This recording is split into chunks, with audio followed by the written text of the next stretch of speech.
Hey everybody, this is Rydo, and the new expansion to Hearthstone is nearly upon us, so we can look at the cards now. So if we go into the collection, and we go into crafting mode, and then click include uncraftable cards, and then filter down to the new expansion, Savers of Uldum, we can see the new cards. Last time we looked at the mage cards, a lot of secret cards being added in this expansion to make up for what was a surprising amount of secret cards that are now in wild. I did not realize mage has had basically only 2 or 3 secret cards playable. This time we'll be looking at the Paladin cards. We started with the neutral cards, so I already kind of know what's in those. Although, in all fairness, the neutral cards are mostly meh.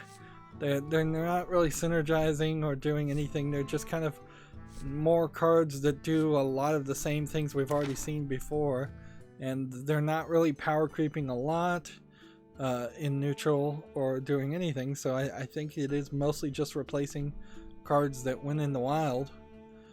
So let's look at the Paladin cards. We start off not with a quest card, which is a little surprising. Instead, we start off with a 1 mana 2 attack 1 health minion called Brazen Zealot. Whenever you summon a minion, gain +1 attack. This is not terrible, particularly for a paladin, because a paladin is going to summon a lot of minions, certainly. Yeah, and there's no limitation here, it's just any minion whatsoever. So your main goal against playing this would be, you've got to probably play it somewhere around the 4th or 5th turn to be effective, because you need something with taunt or some other way to protect this minion. At least play this on the 3rd turn so you can play some secret to protect it.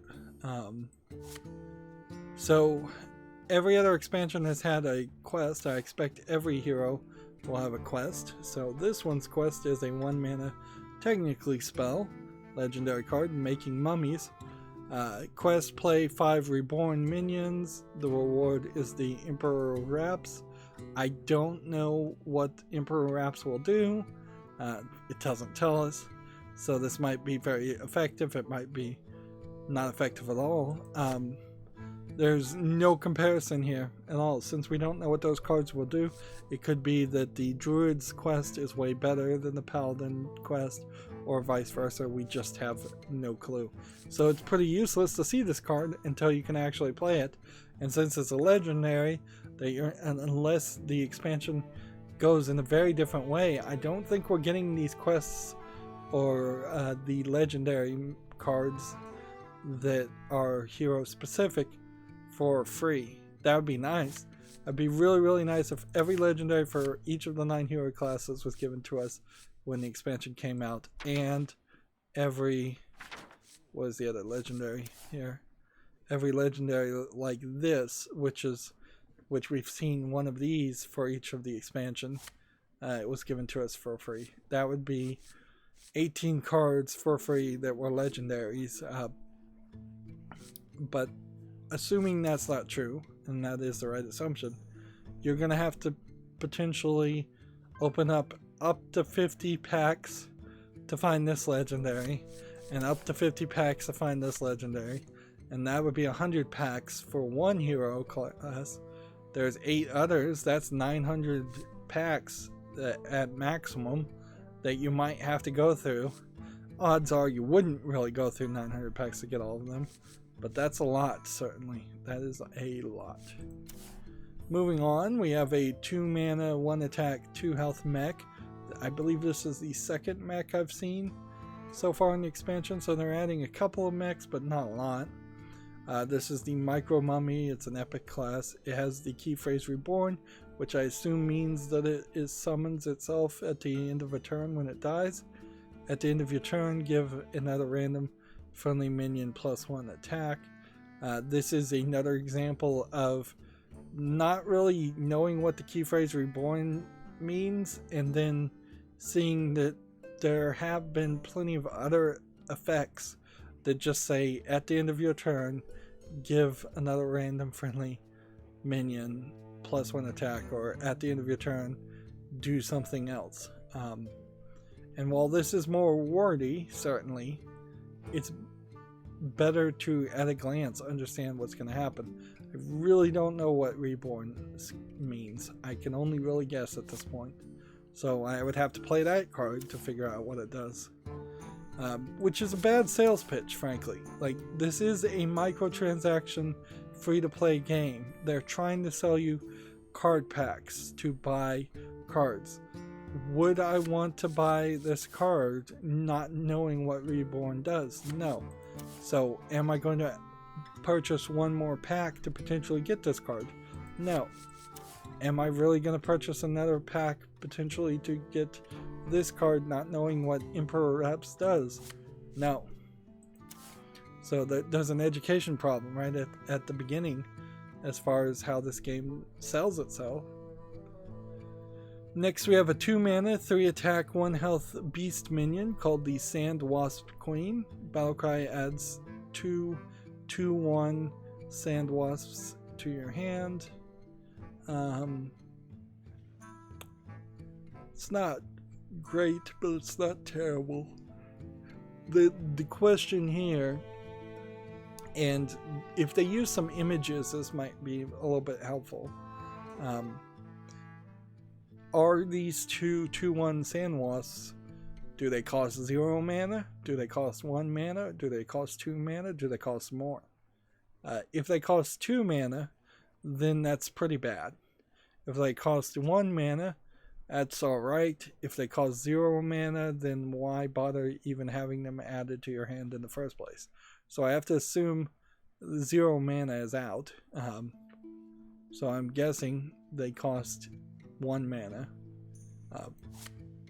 which makes them alright, but not great. Next we have a 2 mana, 2 attack, 3 health Murloc minion, legendary minion, called Sir Finley of the Sand.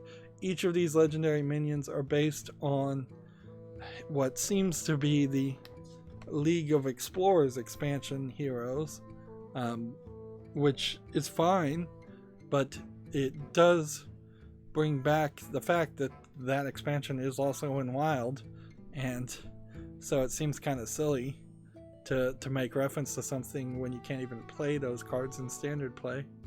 This legendary minion has a battle cry. If your deck has no duplicates, discover an upgraded hero power. This is the first one of these legendary cards that does something that we basically know what it is.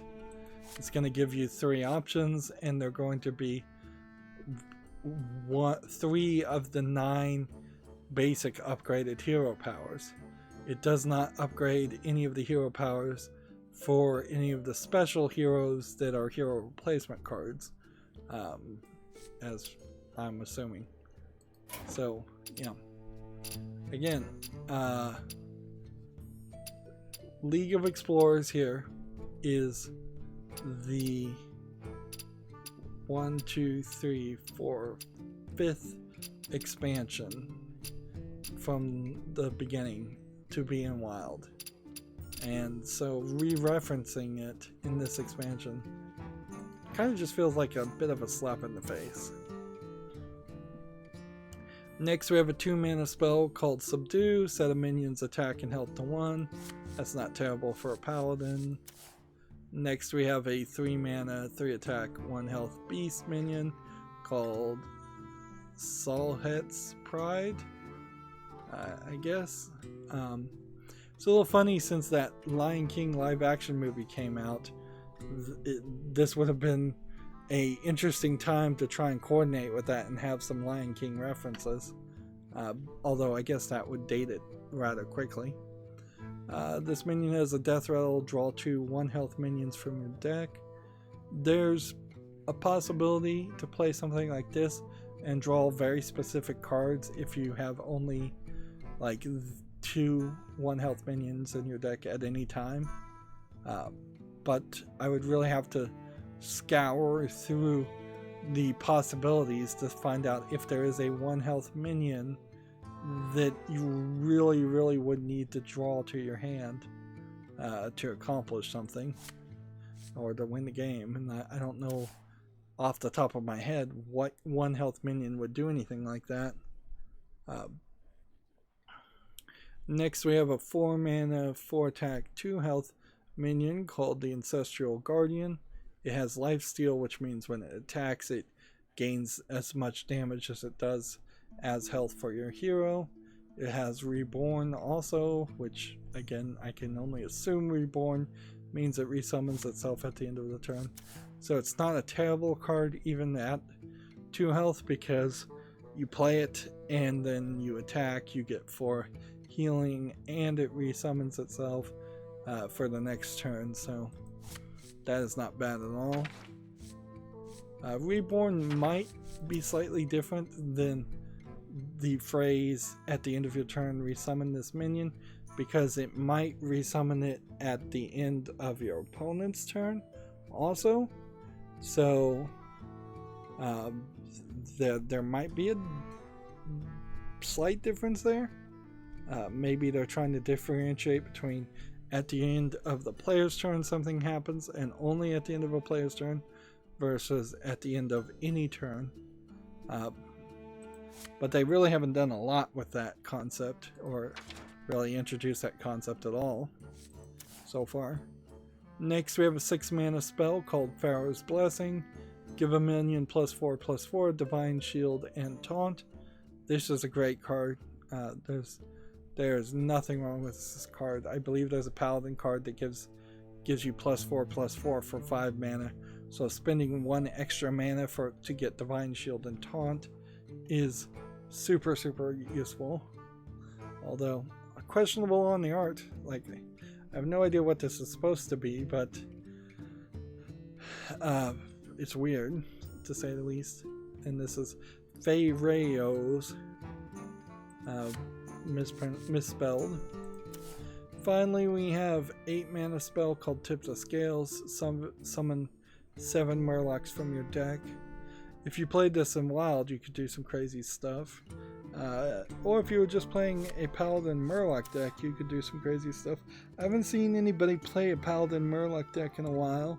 It used to be doable, and I guess it's still slightly doable. But I think you could probably do better with a Paladin deck than that. Alright, so that's the Paladin cards. Again, mostly blah. You've got a mech replacement, you've got a quest, you've got your heroes card, and that's kind of it. I'm not gonna stretch this out, so that'll just be the end of this recording. As always, I ask you to like, share, subscribe, comment, and watch every second of my videos. If you want to friend or follow me on any social media sites, there's a whole bunch of links down below in the description box. And if you want to support me even further, there's a link to Patreon, or you can friend me on Steam and gift me a game off my wishlist. Thank you for watching. Have a good evening.